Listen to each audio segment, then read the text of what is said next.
Hey, Morning Star. By now, you've probably read the email announcing Pastor Jennifer Long's new appointment. Jennifer was one of our original core group members who came together to launch Morning Star 2 decades ago. And over the past 20 years, she has served in so many capacities around here.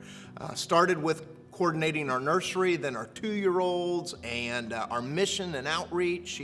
She felt a call on her life, something that we saw evidence of, certainly, and said yes to that. Enrolled in seminary in 2011.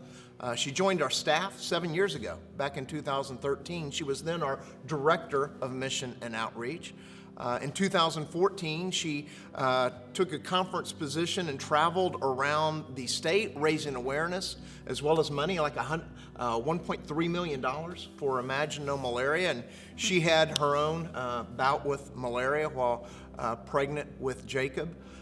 In 2016, she was ordained and became our pastor of mission and outreach. And I could go on, but suffice it to say, it's been a pretty amazing journey, Pastor Jennifer. Yeah, when I look back, I see all of the ways that Morning Star has really been a training ground for me. It's been a part of helping me take next steps on my spiritual journey and me being able to say yes to God in whatever ways God leads, and that's been in a lot of different ways over the last 20 years. And so Morning Stars, it's our family. And this is where we raised our family.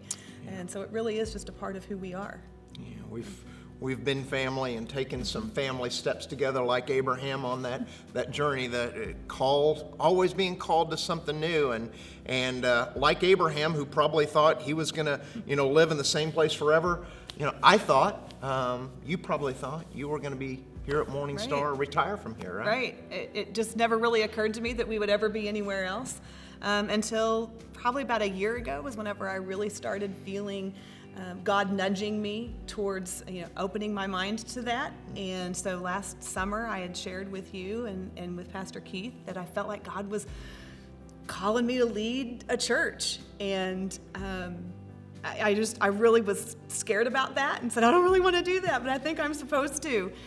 And that was the same thing I said about preaching when you invited me to preach. And I said, I don't want to, but I think I'm supposed to. And so I've seen how God has worked in that and how that has turned out. And so I've been willing to take that step. And that big step really came earlier this year when I gave the district superintendent permission to put my name in the hat, out on the table to be considered for an appointment at a church as a lead pastor. And you got the call about, a week and a half ago? Yep, about a week and a half ago, got a call with an invitation to be the pastor of a church down in Cape Girardeau. That's right down next to my old stomping grounds, and we could not share any of that early on, but let us know about this new appointment in Cape Girardeau. Yeah.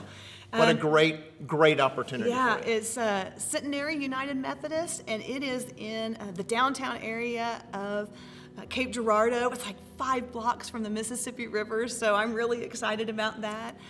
This church has a deep history, not just a history as a church, but a history in the community, and really excited about the things that they are doing. There's just huge potential. They're like 2 blocks from SEMO, from Southeast Missouri. Right. And so if any of you have students down there, I could be their pastor. That would be fun. Alumni here. Yeah, so they're just doing some great things down there. Their pastor is retiring, and so they're in a season of transition and ready for their next step. And so I look forward to really being there and finding a new family and working together. Well, you've been successful in every stage of your ministry, and we know this is going to be no different. Now, you're not out of here yet, right? I mean, this doesn't happen till the end of June. So, what's life in ministry looking like the next couple months? Well, we already had been in conversation and we're already in the process of me moving out of outreach into discipleship so that I could begin setting the foundation, really working with our small group ministries alongside you and really putting some focus on that. Morning Star is going to continue to do that. I'm going to keep working with you until my time here is done. But I've already been handing the baton over to some very capable leaders for mission and outreach, and I just have every confidence that not only will Morning Star's mission and outreach continue to be effective out in our community, I think it's going to grow. I think it's going to be bigger and better, and I'm excited for where this allows me to let go and let something new launch here as well. Absolutely. Yeah. One of the things I've learned about myself, kind of through this whole process, is I really am somebody who loves the next thing. I love what's new. I love a challenge. I love change. I love an adventure, and if I don't find an adventure will find me. That's kind of the way my life goes.